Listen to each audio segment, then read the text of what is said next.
I have you loud and clear. Hello. Welcome.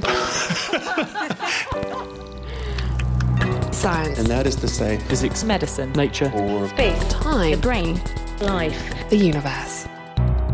Hello, welcome to The Naked Scientists. This is the show that takes you to the cutting edge of science, technology and medicine with me, Chris Smith, and Adam Murphy. This week, artificial organs. How close are we to growing life-saving hearts, kidneys and livers in the lab? Plus, in the news, how hospital computer systems can save lives by spotting subtle signs your doctors haven't picked up on yet. Also, the nano coating to keep your toilets squeaky clean and, most importantly, using half the normal amount of water. The Naked Scientists podcast is powered by ukfast.co.uk.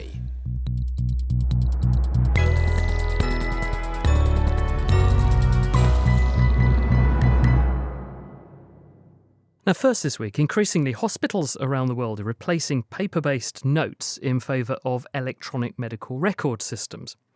As well as the obvious advantages of being able to better read what doctors have written, and I ought to know because I am one, these computer-based systems can also spot subtle trends in the data that are being stored on them that indicate that a patient could be about to deteriorate. And it can do this a lot sooner than a human can and then sound the alarm.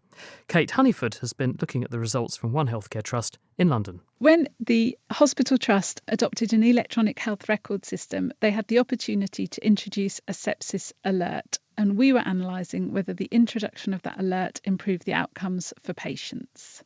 Sepsis is an overwhelming and life-threatening response to infection. So some people might have heard of blood poisoning or septicemia, and that's when the bacteria are in the blood that can develop into sepsis, which is this overwhelming response. And how might the electronic patient record spot when a person's at risk of that happening? So it can pick up on the normal signs of infection like a high or low temperature, changes in blood pressure and heart rate, but it can also look at blood test results in the system, and then using a formula it can determine whether or not a patient is at risk of developing sepsis. OK, so talk me through the actual methodology. What did you do, what did you measure, and what did you find? So the Trust switched the alert from a silent running period, which was just kind of ticking over in the data, to a live period where clinicians could see it. And that meant we could analyse the data as something called a natural experiment, which makes statisticians really happy. So that was the first part of our methodology. So in other words, you had data collected before the system went live and you could see what was happening to people. Then you've got the system going live, it's alerting clinicians, and you can ask how did they change their behaviour, and presumably you can compare mortality or how ill people are when the clinicians are not being alerted before it goes live with afterwards to see if you're making a difference. Yeah, so what we found was a 35% increase in the chance of receiving antibiotics within an hour when the alert was live, and a 24% lower odds of death for the same group of patients. How do you ascribe that benefit to the alert, though? How do you know that wasn't just happening by chance? Well, we're fairly confident it wasn't happening by chance because we used statistical methodology, which takes into account differences in patient characteristics in the two groups of patients. The thing with these alerts, though, is that doesn't it still rely on some proactivity on the part of the doctor to go and check on that patient's records to see the alert? It's not like a bleep going off, oh dear, bed 13's in trouble, you better go and review them. Yeah, that is true. However, it also alerts to nurses. So nurses, if they're plugged into the system, if they're in their computer, the alert will fire and they then can contact the doctors to come and have a look at the patient. Given that this really costs nothing to implement because we're already collecting all of the data that's being used by the system, it's merely just crunching it together and generating an outcome that can be made known to medical staff. It begs the question, what's not to like? I think what's not to like is that if you have too many alerts in a system, people will become desensitised to the alerts. So if you have lots of alerts, people won't know which one to respond to and how to deal with it. So all organisations need to be quite careful in deciding, well, which alerts are going to have the most impact on patient outcomes. Do you think that the sensitivity and the specificity of these sorts of measures could be improved as we learn more about other things we can monitor. So if we bring more things to the party, we look at more parameters about the patient, that actually the sensitivity will go up and that problem goes away with overcalling the alerts. Yeah, definitely. We need to make the patient history much more part of the thresholds within the alert, without question. That is the next stage of what we're looking at. And are we in position to do that with these new electronic patient record systems that are increasingly being implemented, and with good reason, across the UK and elsewhere? Yes, the technology is there. It's just a question of refining the alerts and refining the clinical input into them to make sure that that is what happens. Because what we don't want is patients to be missed because it's not working quite as we expect it to. And at the end of the day, this all comes down to money. These computer platforms are not cheap. A big hospital will spend money running into hundreds of millions on these systems. Does this translate into a saving ultimately? So length of stay is being shown to be reduced by the introduction of alerts like these, but also with an era of antibiotic stewardship where we're trying to only use antibiotics when we absolutely need to. Coupling the alert with antibiotic guidelines, with treatment plans, can actually improve the use of medication. So we may not see a financial cost saving straight away, but we may see improved uses of antibiotics and other medications. It's exciting stuff, isn't it? Kate Honeyford there, and her study that documented those findings was published in the Journal of the American Medical Informatics Association. Next up, a technique that can turn waste carbon dioxide into ethylene, the high-value gas used to make polythene and a range of other products, has been unveiled by scientists in Canada. The system uses a clever, new, inexpensive copper-based catalyst that can selectively grab and align carbon dioxide molecules so that they react together and with water to make pure ethylene. Previously, the main industrial source of ethylene was oil, so this new approach has the potential to cut carbon dioxide emissions and reduce oil consumption. Toronto University's Ted Sargent developed the new process. We've got a system that eats carbon dioxide, so it consumes CO2. It also uses renewable energy, so energy from a solar cell or a wind farm. And it uses those two ingredients to produce ethylene, which is a major commodity chemical. And that's the stuff we turn into polyethylene, otherwise known as polythene. That's right. So this is a big global industry. It's about a $60 billion industry, and it's got a major carbon footprint today. And people have become very interested in capturing CO2 and sequestering it. But the problem there is that you don't get value out of it. You just sort of bury it underground. And so there's a whole community, ourselves included, that has been trying to figure out ways to upgrade or utilize CO2 into a valuable product to generate a pull on consuming and utilizing CO2. The problem here is in chemistry, when we burn stuff that's got carbon in it, we release energy and the waste product is CO2, carbon dioxide, which we throw away, and the planet's been a convenient place to put that up until now. So in order to get something useful back out of the CO2, you've got to do some work. And hitherto, it's been very difficult to make these equations actually stack up in a financially viable way that it was worth doing. So how have you solved this? So in order to make something valuable, you also need to make it in a fairly pure form. Previously, we and other groups had made what are called heterogeneous catalysts. So these are basically pieces of metal, and on the metal, the carbon dioxide and the electrons from the electricity land. They mix up with water, and there the reaction occurs to produce the ethylene. What we found was that some brilliant scholars who became our collaborators from Caltech had come up with a way to put molecules onto a catalyst where the molecules kind of made the carbon dioxide that you were trying to react with stand up in a special and controlled way onto the catalyst. It allowed us to control the orientation of the carbon dioxide so that we could then turn it selectively into ethylene.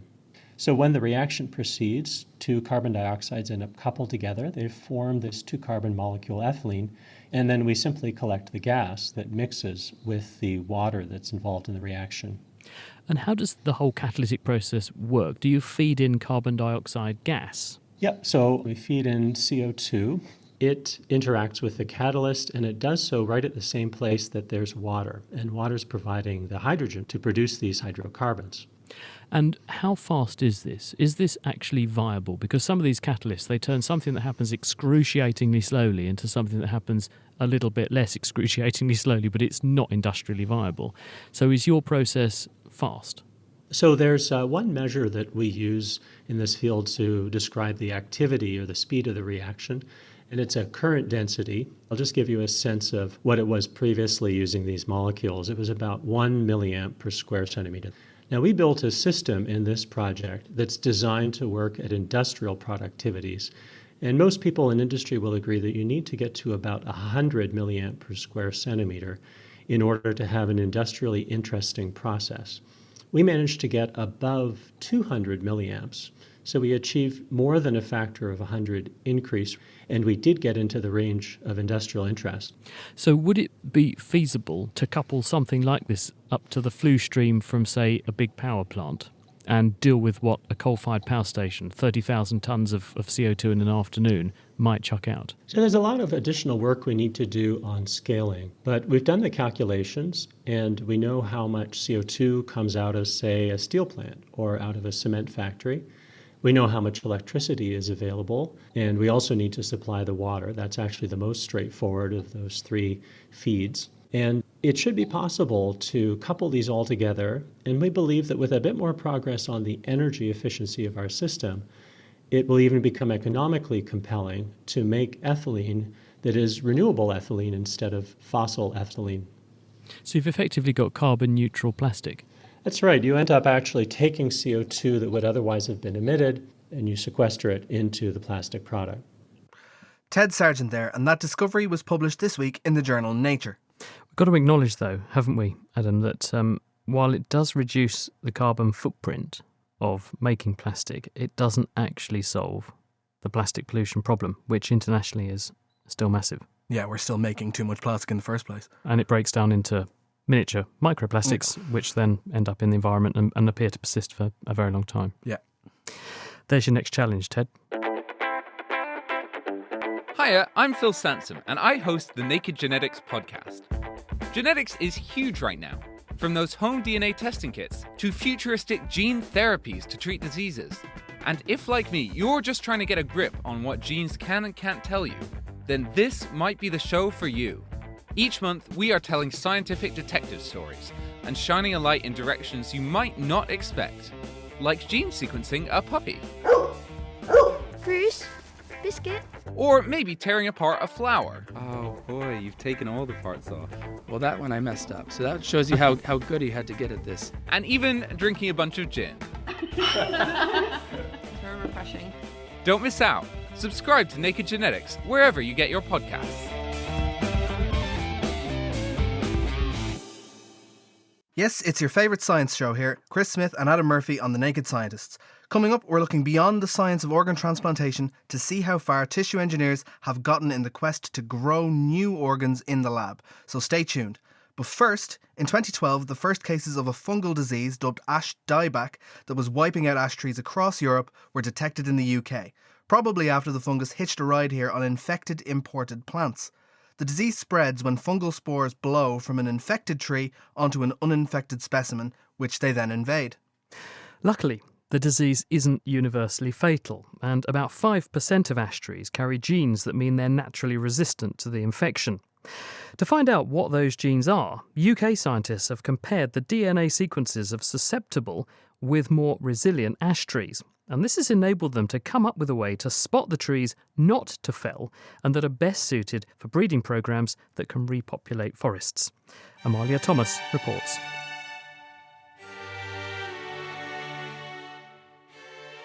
Ash trees are one of the most common types of trees in the UK, and they are under serious threat of being wiped out by a fungal disease called ash dieback, which was introduced from Europe in 2012. There is, to this day, no cure to this disease once the tree is affected, but curiously, a small portion of our ash trees are immune to dieback. And in a recent study, scientists from Queen Mary University London and from the Royal Botanic Gardens in Kew found out why. I spoke with one of the authors of the study, Richard Nichols, who explained their results. We found that the trees that survived were genetically distinct from the trees that died from ash dieback.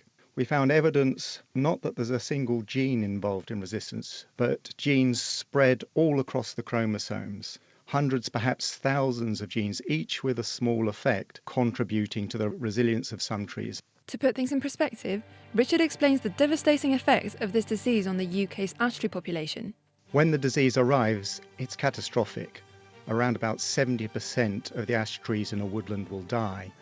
That includes the well-established mature trees. So across the country, that amounts to about 70 million trees, a major component of our woodland. Their study into how to stop ash dieback was based on samples collected by Forest Research. There was a mass screening trial. That means 150,000 trees have been planted out in various locations around the south of Britain.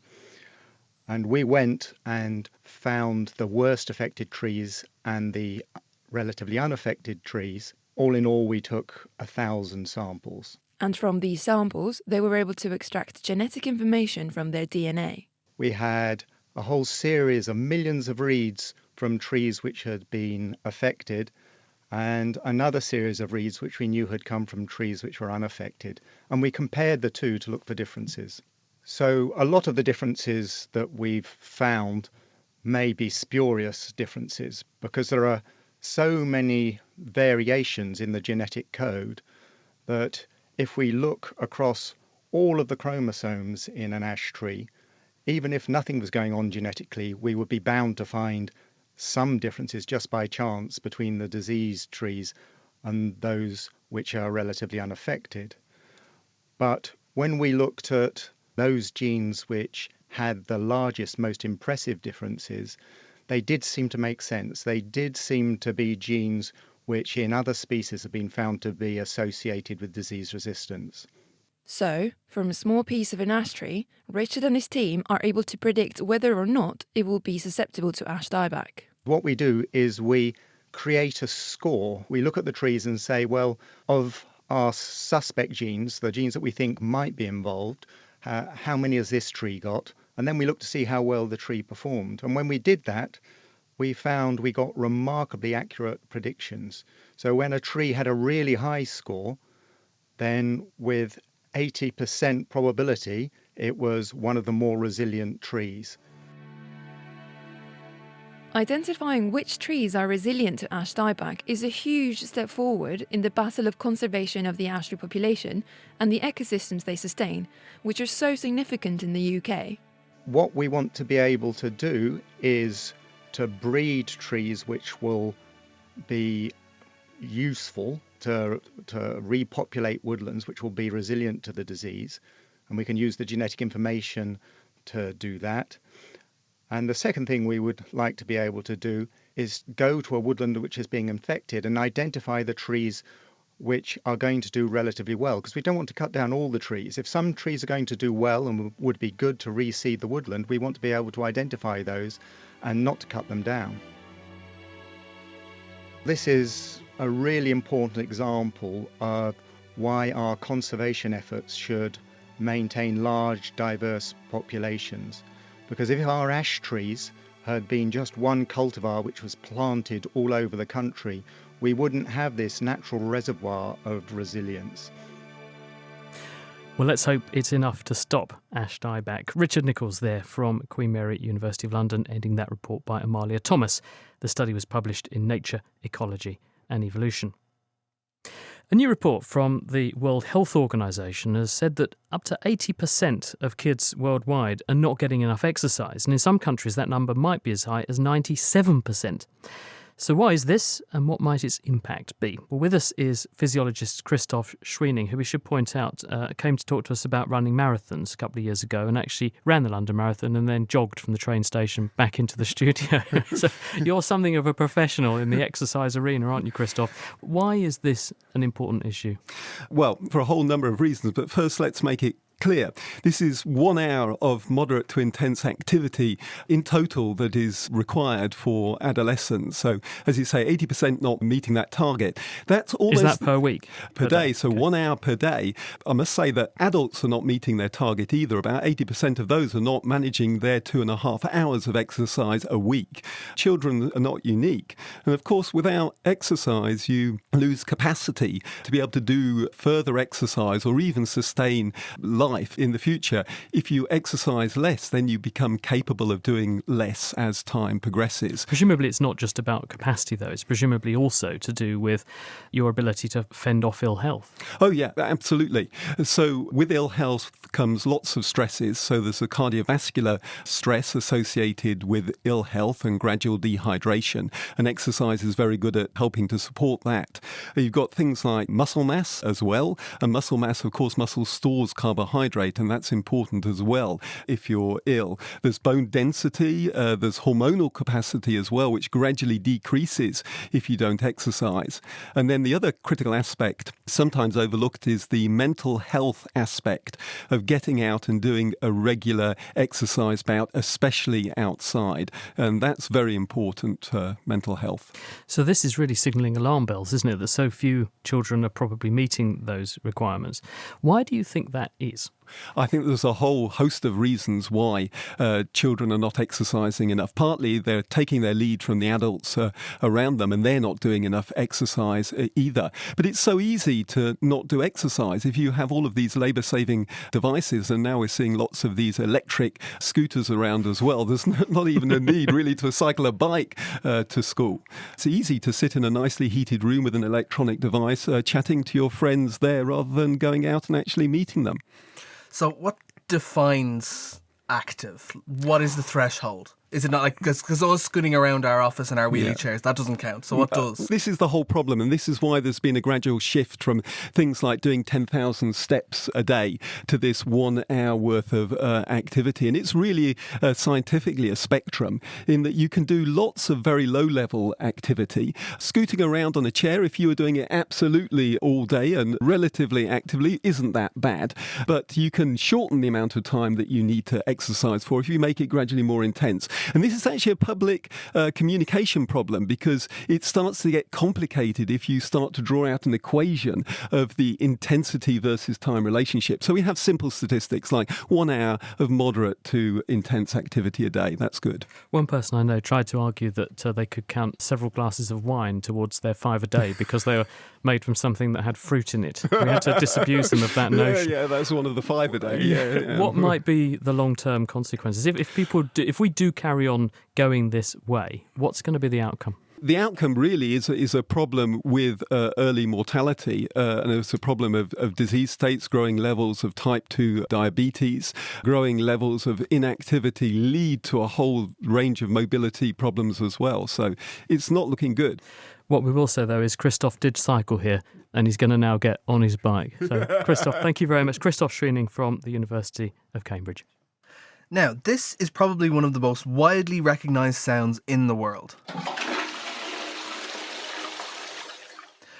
And researchers at America's Penn State University have found a way to dramatically cut the water use of the average toilet by making the pans super slippery. This means much less water is needed to flush them and dislodge anything sitting in the bowl.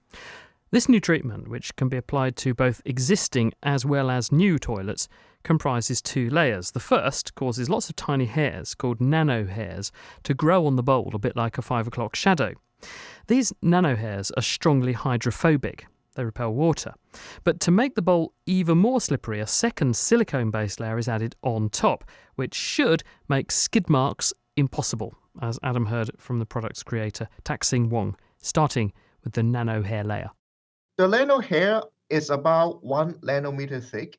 So you're talking about is about 100,000 times thinner than the diameter of a human hair. And the way how we put this coating on is simply by spray coating. You spray the first part of the coating, which forms the nanohair that is permanently bonded to the toilet surface. And then the second part is spraying lubricant. And then that completes the process. The whole process only takes within 5 minutes, and you can do it at room temperature. What are they made of then to let them grow? Yeah, so the Lano hair is made of silicone. It's a silicone nanofibers. Um, and the lubricant is also a silicone oil. So you have this solid silicone Lano hair infused with silicone oil. So they both work together, but how good are they each on their own, or do they both need to be together to function at all?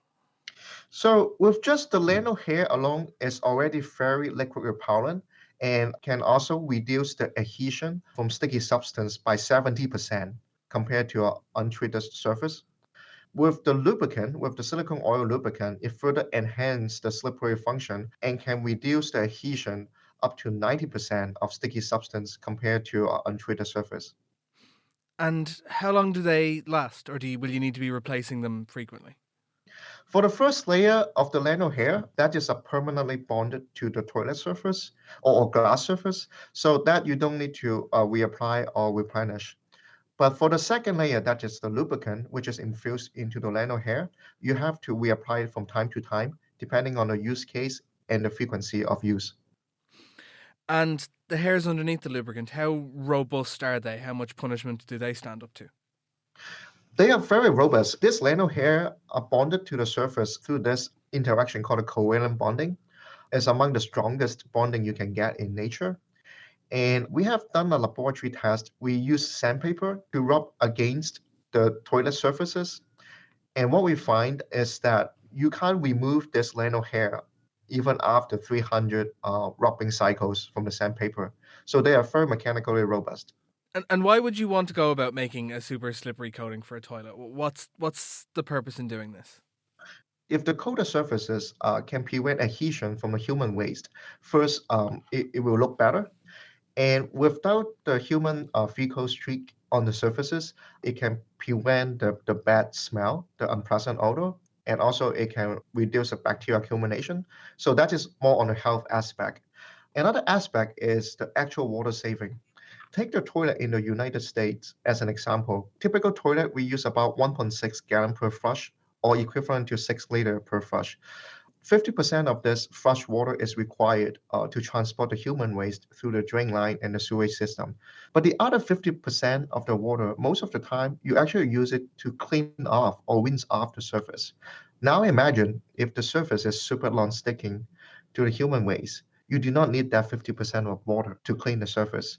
So you save that part of the water.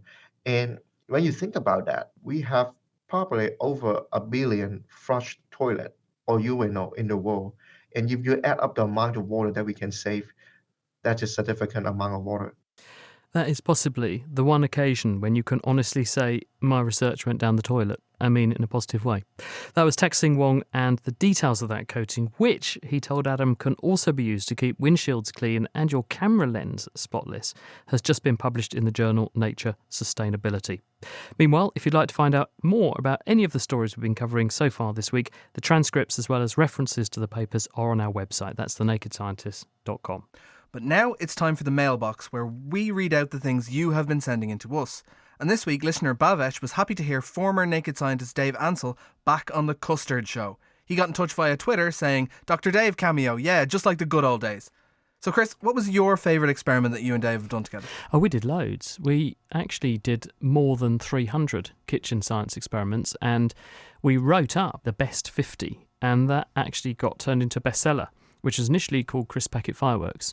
And it then got republished as Boom, 50 experiments you can do at home. There's the eponymous one, the Crisp Packet Fireworks one, where we put crisp bags in microwave ovens and made a shower of sparks and then explained the physics of that. I think the best experiment we ever did, though, was we took a water rocket. This is where, we took the concept of where you basically pump loads of air into a rocket above water, and the air eventually reaches a pressure where it just expels the water. And the bottle that it's in goes flying upwards. And it's the principle of a rocket, isn't it? It's Newton's law. You give a push on the water in one direction, accelerate the water in one direction, and it gives you a push the opposite direction. So we thought, can we egg this up a bit?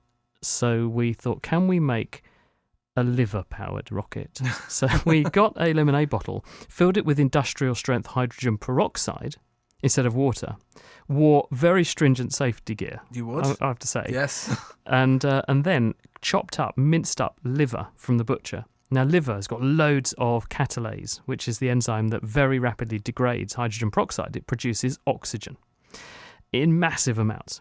So what we did was had a huge amount of this minced up liver ready, and then having filled the bottle up with hydrogen peroxide, we whacked in the liver and then whacked the bottle down on a bung on the ground on the launcher and retreated. And I'm glad we retreated a long way, because this thing went whoosh, and we took very fast footage of it with the camera taking 300 frames a second. And the bottle went skyward, and all you see is us diving for cover and these bits of liver shrapnel flying out the back of the rocket as it went upwards. But that's good in the telling. Not very practical. You wouldn't get many rockets into space with that, but it was good fun.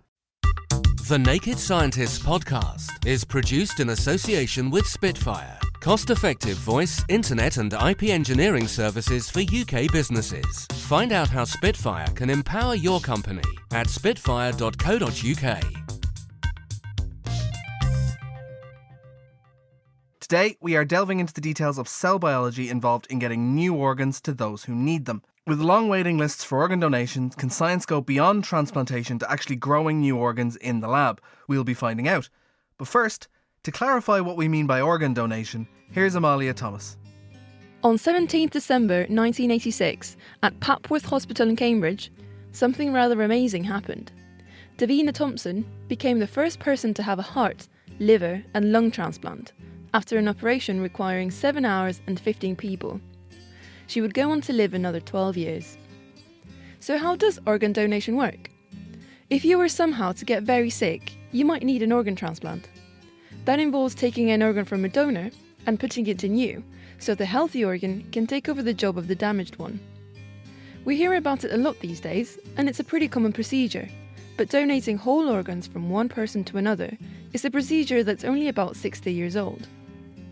The first one was done in 1954, when Richard Herrick, an American naval officer, was given a kidney by his identical twin brother Ronald. It worked well for those two because they were identical twins, so Richard's body didn't really notice the difference between the old organ and the new one, except that the new one worked. But two people who aren't so close have different genes. The immune system is then able to notice the difference and will attack the new organ, because as far as it's concerned, it doesn't belong there. This is called organ rejection. Organ rejection can happen quickly, just 1 week after the transplant. If it's not seen to, it's life-threatening. There are things that can be done to minimise this. For starters, the closer genetically two people are, if they're siblings or parents, the more similar their genetics are going to be. Maybe close enough that it won't bother the immune system of the person receiving the organ. The other thing you could do is quiet down the immune system. There are several drugs that can be used to make the immune system a little less aggressive, but these drugs all come with their own side effects. These days, we can transplant a whole range of organs. Think what we might be able to do in the future. And it's that particular future that this show is all about. Thank you to Amalia Thomas. Now, one of the organs which is in very high demand is the kidney. And Jamie Davies from Edinburgh University is working on growing new mini kidneys in his lab in a culture dish. We'll hear how he's doing that in just a minute. But first, here's Phil Sansom with your kidney transplant quickfire science. Kidney transplants are in especially high demand. In the UK, the wait time is between 2.5 to 3 years. The most common reason for them is kidney failure, where the kidneys no longer filter waste products out of your blood. This is most commonly a consequence of poorly controlled diabetes and high blood pressure. Dialysis can help. It involves 3 4-hour sessions a week connected to a machine that takes over the role of the kidneys, removing waste from the blood. But dialysis places a strain on your body over time, and people can die on dialysis if they don't eventually get a kidney transplant. Most people who need the kidney transplant are capable of having one, no matter how old they are. But there are some reasons it might not be safe or effective, like if you have an ongoing infection that needs to be treated first, or heart disease or cancer that is spread to multiple places in your body, or AIDS. So a priority to try and solve this one. Jamie Davies, how are you tackling it? Well, we're tackling it by trying to turn stem cells into kidneys. So these are cells that we can make from patients, and we can turn the cells back into an embryonic state and then try to walk them forward in the same kind of path they'd have taken when a baby forms in the womb, the part of the baby that will form the kidney. We try to walk these stem cells through the same sequence of events so that they want to form a kidney. And the benefit of doing that, presumably, Jamie, if you do it with a person's own stem cells, is that they end up with tissue which is genetically matched to them. So we don't have one of the problems which is an issue with organ transplantation, which is finding a match. Yes, exactly. And that's very important. People who have transplanted organs, the number of pills they have to take a day is quite phenomenal just to control immune rejection. So we can take these cells out into culture dishes and use their own ability to organise themselves to make very small versions of the kind of organs that we want to make, in our case, the kidney. How do you do it? Well, actually, it's the cells that do all of the clever stuff. What we have to do is to provide conditions for the cells that seem to the cells like being inside an embryo, and then they're capable at least of making the small anatomical structures of the kidney on their own, and we just have to sit back and watch, which is amazing. What they can't do is make the broad-scale anatomy of the kidney. So, for example, they can make all of the detailed little pipes that are found in a kidney, but the broad arrangement of pipes, they can't do. It's a little bit like being able to make a street, but not being able to have these streets organised like a proper city that you want. We now know a little bit about how to get the broad organisation, and again, it's going back to the embryo, and it's mimicking signals that come from adjacent spaces in the embryo. And when we find we get the mimicking right, then we start to get this very large-scale anatomy starting to form properly. We haven't formed a full-size kidney yet. The best we can do is only a few millimetres across, but it's still quite exciting to see those forming. And when you look at your miniature kidney a few millimetres across, is it a miniature version of the whole thing, or have you got very good at making just one part? Because the kidney is a collection of things. You used the analogy of a street just now. Well, if I could build on that. So we've got houses, we've got roads, but also there are water mains, there are electricity supplies, the internet comes in so you can watch Netflix and other rival stations, etc. Have you got all of that being reproduced and recapitulated in your mini kidneys? We have all of the parts that carry urine in the kidney. The kidney makes urine from blood by cleaning up the blood. What we're now struggling to do is to get the blood system into the kidney in the right place. One of the things which is a problem to us is that the way that kidneys work, the blood vessels have to have a very, very special arrangement. And although we can get a kind of random hodgepodge of blood vessels into our kidneys perfectly well, we are at the moment struggling with finding ways to get the arrangement exactly right. Do you know why? Well, we know from going back to the embryo again, because we have this cycle of doing some tissue engineering, getting stuck, going back to the embryo and asking better questions about what the embryo does, and then going back to the engineering. We understand that this is to do with asymmetries in the embryo and a special environment where the blood vessels come in. So we've published a whole series of papers about normal blood development where some students have been discovering new things. And what we're now having to do, working with engineers, is to work out how to create that special environment in a culture dish. How would one apply what it is that you've discovered? Would it be that you would say, I'm now going to grow a whole new kidney for someone who's got kidney failure?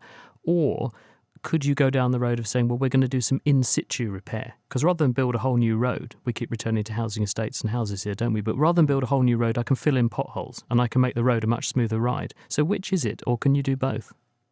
I think we can do both. We had originally imagined we would have to build the entire new kidney, and I suppose that's still our main aim. But very recent work, which we've not yet published, so this is kind of provisional and not yet checked by peer review. But we found that these new kidneys can hook up to existing kidney tissue. That's given us, at least it's given us a new direction to do our research. We've got a lot more to do before we can properly nail that down and say, yes, we're absolutely sure. But it's meant that both strategies are now alive. So you may be able to take someone who's got, say, a shrunken, not very healthy kidney and refresh it by putting new cells in, which will then organise themselves into healthy, functional tissue inside that kidney and restore its function. That would be exactly one of the ways of doing this. The other thing as well, in our aim for making whole organs, which is the first way we were doing this, is we may not need to make something at the whole scale of an adult organ. Other scientists have been working showing that it's possible to transplant fetal kidneys into animals and have them grow up and take on function. And that's given us some hope that actually we only need to make a really good copy of a fetal kidney, and that might be enough, because a lot of kidney disease is slow. You have a lot of time before knowing that a patient is starting to suffer kidney disease to the point that she might need a transplant. Well, thank you for giving us such an optimistic message. That's wonderful. Jamie Davies from the University of Edinburgh. It's been a privilege. Thanks for joining us. One of the big challenges with making and sustaining organs in the lab is plumbing, getting nutrients in and waste out. This is the job of the vascular system that carries blood around the body and is vital to keeping tissues alive. The heart comprises about 100 billion cells that need to be kept alive. And if you take 100 billion cells and put them together without blood vessels, those cells will die within minutes. So not only do you need to be able to make that many cells, but you need to be able to assemble them in a way that they can survive and then that they can function. And every one of these steps, making the cells, assembling the cells, keeping them alive, and growing the function needed for a heart to beat, is extraordinarily difficult and comes with different challenges. That's Mark Schuyler Scott from the Weiss Institute for Biologically Inspired Engineering at Harvard University. Now, Mark and his colleagues have recently come up with a new technique for 3D printing large, vascularized human organ building blocks. The technique lays down tracks for blood vessels between clumps of cells to help keep tissues nourished. Using this method, they've managed to keep clumps of heart cells alive for weeks, which would previously have been impossible. Mark took Katie Haler through the process.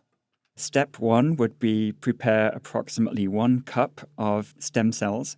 In a lab, that involves using something called a bioreactor to generate vast numbers of stem cells in 3 dimensions. We then need to instruct those cells to become heart cells.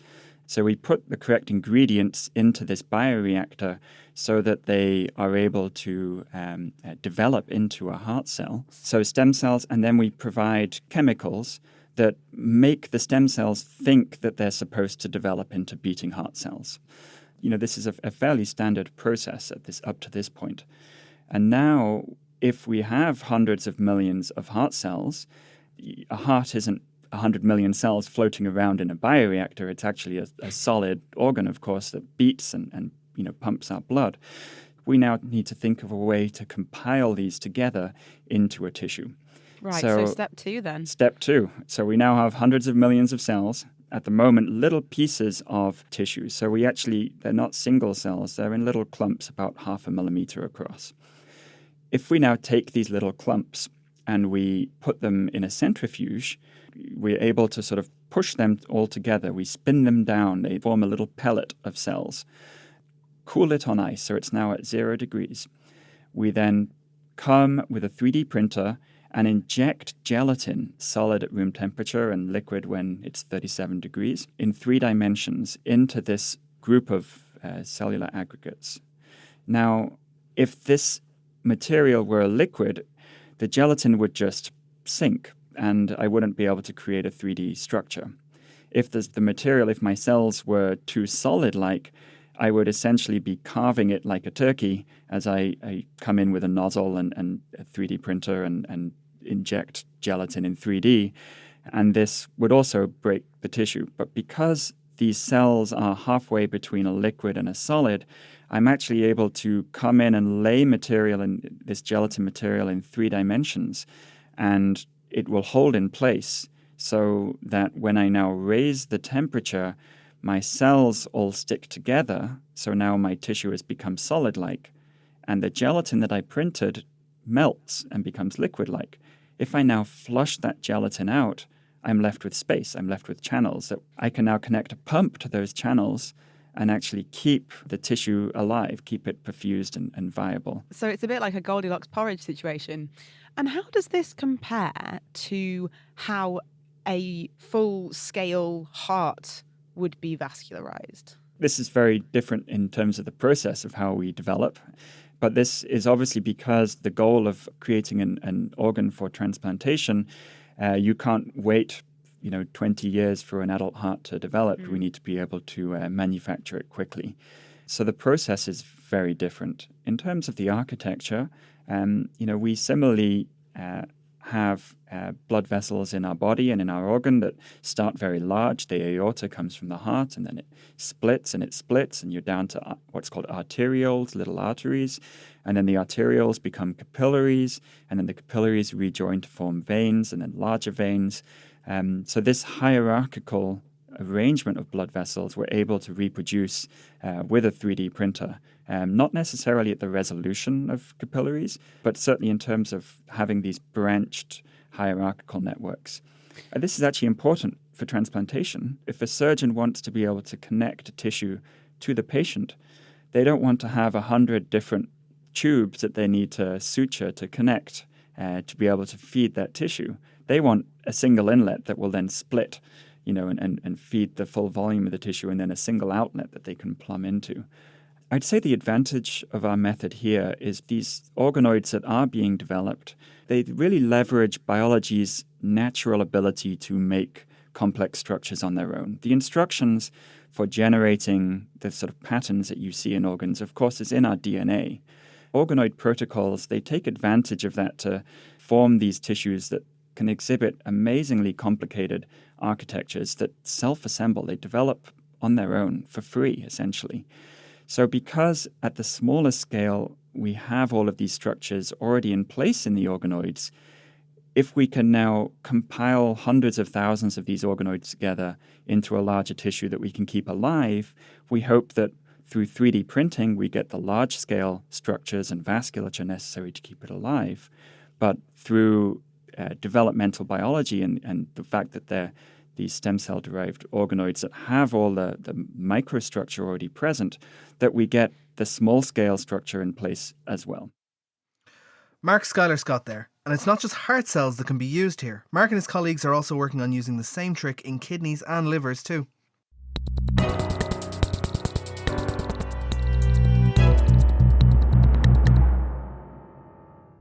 This week, we're exploring the whole question about how far we've progressed with making new and replacement organs, not just transplanting them from somebody else, making them from new in a dish. Now, cells in dishes are one thing, but how close actually is science to growing these things completely from the get-go and making a functional organ like the heart? Well, one US biotech company, they're called BioLife4D, reckon they're very close. In fact, they just announced they've bioprinted a mini human heart. Stephen Morris, who's CEO of BioLife4D, is going to join us from Chicago in a moment to explain. But before he does, here's your quick-fire science on why someone might need a new heart in the first place. Last year, there were 7,500 heart transplants across the world. Each of those hearts went to someone whose own heart was failing and for whom all other treatments had failed. These people who received a transplant are the lucky ones because cardiovascular disease is the number one cause of death globally, meaning there are millions of people who die of heart failure without any prospect of a transplant. Most of those are older people because if you're over 65, other health problems like diabetes or lung disease can render a transplant impossible. However, many people who are good candidates still die waiting for a transplant. Last year in the UK, about 200 people got heart transplants, but almost 300 were still on the waiting list. While someone's on that waiting list, they might be kept alive via a ventricular assist device, a mechanical pump in their chest that helps pump blood around their body. Then, even if they do finally get a heart transplant, that is a major operation with potentially life-threatening complications. And you're not guaranteed a long life after the transplant. Only about 50% of people live for another decade afterwards. Phil Sansom. So, Steve, what have you done to meet this aim? We're pretty excited. What we've done is we've been able to bioengineer, bioprint what we call our mini heart. So what our mini heart is really about a cherry-sized version of a human heart scaled down with all of the different components, valves, atriums, chambers, things like that. So it's actually more representative of an organ than your previous guest, which we're talking more about organoids, which are small groupings of cells.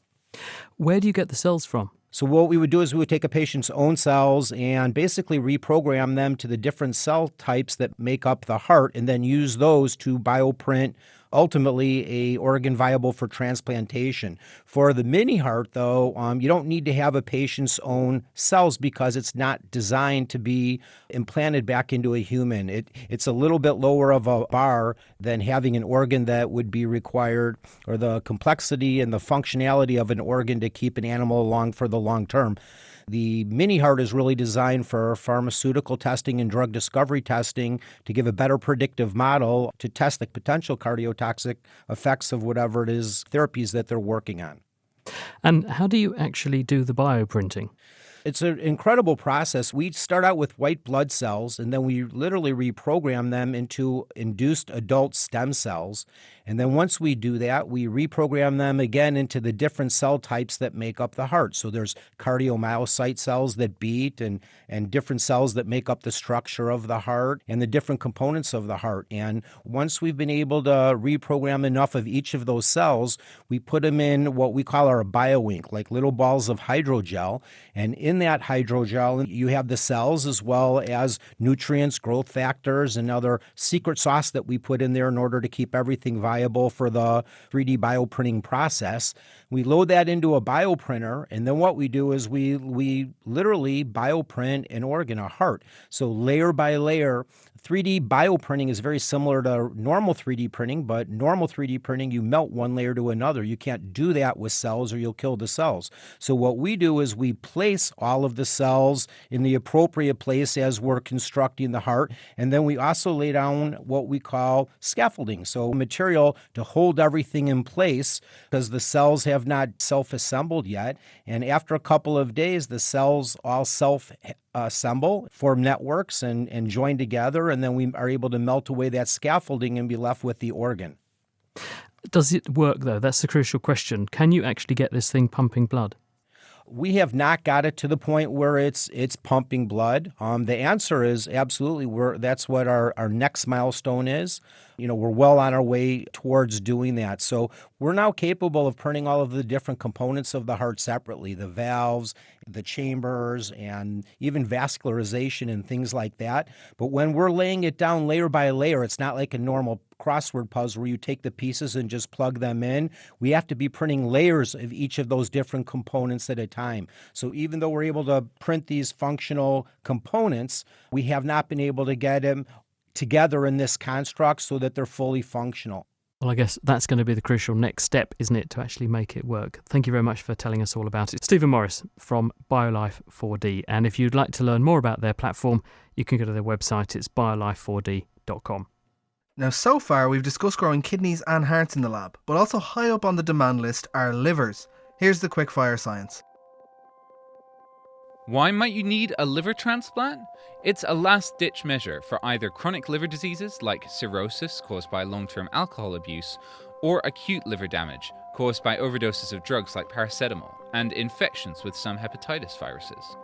Either way, it's a more common form of transplant. Last year, there were 25,000 of them globally. And they're generally very successful. Most people are eventually able to return to their normal activities afterwards. But it can take a year or more to fully recover.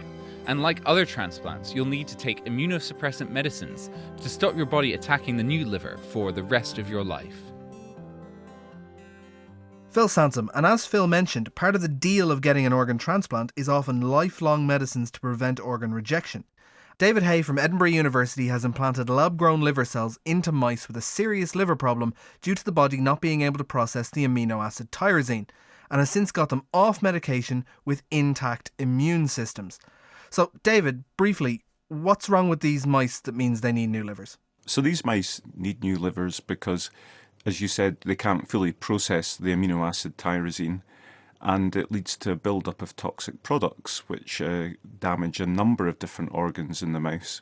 So what we've done is used this as a test model to assess how good our liver tissue that we produce in the laboratory is in an in vivo setting in the mouse. And what we've done is we've implanted this tissue underneath the skin of mice. So this is a piece of liver tissue which is operating at a distinct site from the host's own liver, and it's been able to support the mice when their medicine has been removed for at least 14 days in our experimental procedures, providing proof of concept that this is a viable approach to supporting failing liver function in mammals. How do you get this liver tissue to implant in the first place?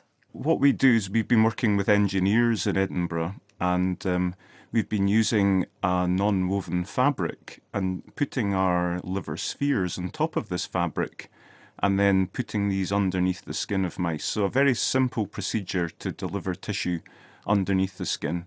And then this tissue becomes vascularized, so it connects with the recipient circulation. And what we saw in those experiments was that the amino acid tyrosine could now be processed in the absence of medication, fully processed so it wasn't toxic to the individual. And what could this potentially mean for humans who have liver problems?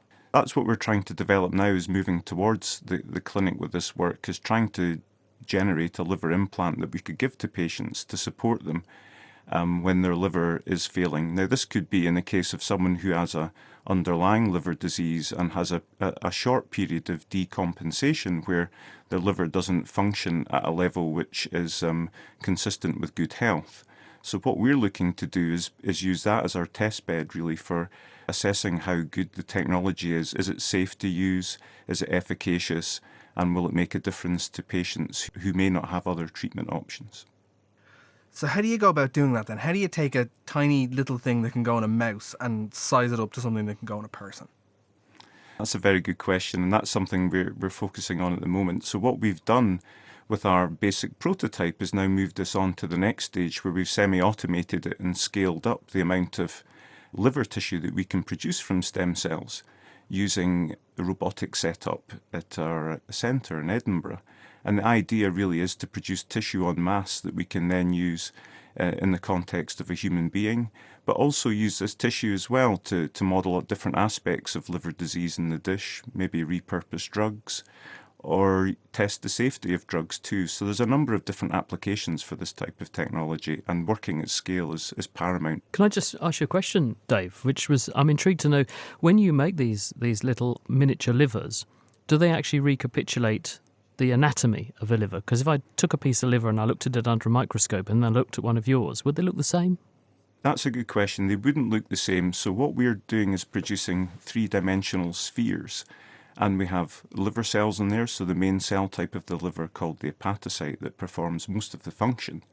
And also endothelial cells, which forms the blood vessels. And what we're able to do is actually mix those at very early points in development in a dish, and then they self-assemble into these three-dimensional structures. So while we recapitulate certain aspects of the liver, we're not able to fully recapitulate the architecture of the liver at the moment. And that's something that we're looking at, working with our engineering colleagues to provide, if you like, a template that guides this tissue formation in a dish. So even though it doesn't look like a full liver, it still helps these mice out? That's correct, yes. And importantly, it quickly connects to the host circulation, which is essential if we're going to provide liver support from an ectopic site. Thank you very much, David. That was David Hay from Edinburgh University there. And thanks also to our other guests this week, Jamie Davis, Mark Schuyler Scott and Stephen Morris.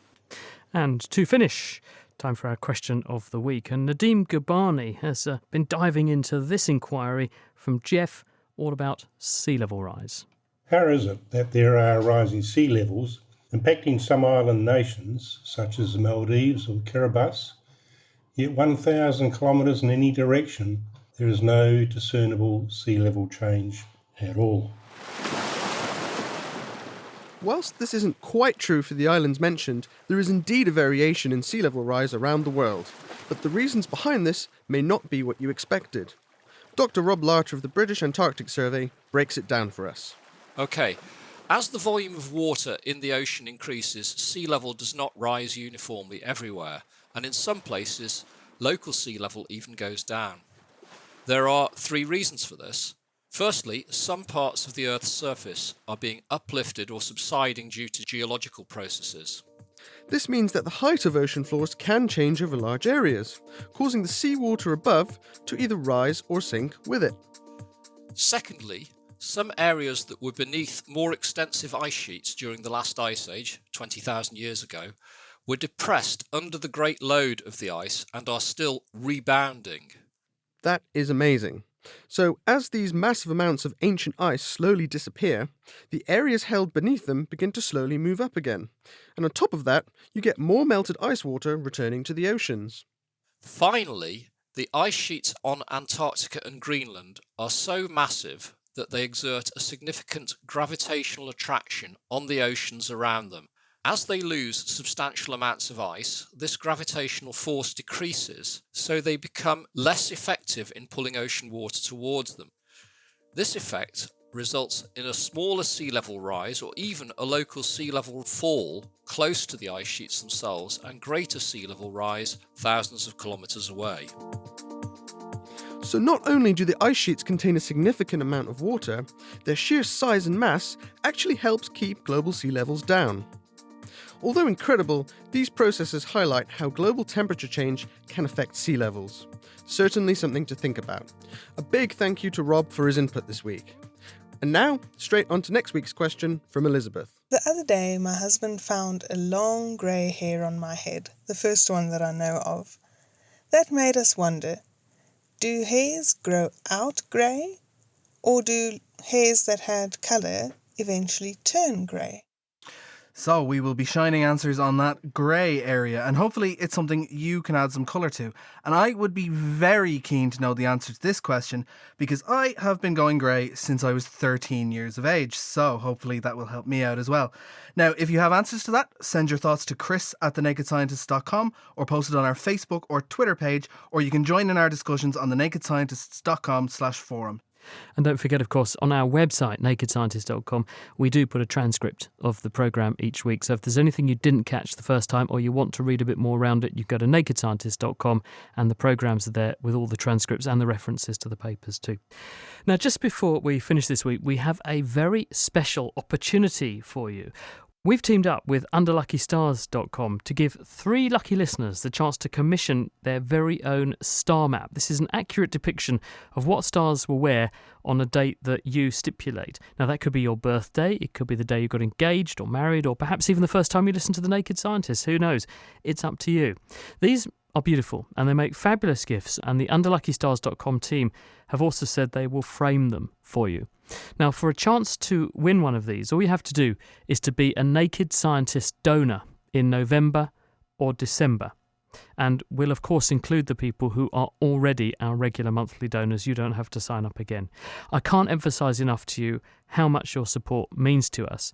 So do please help us if you can. It's nakedscientist.com/donate. We're halfway to our target. Let's try and crack it and get there before the end of 2019 if we can. And for 3 lucky listeners who donate in November and December, you could get one of these terrific star maps.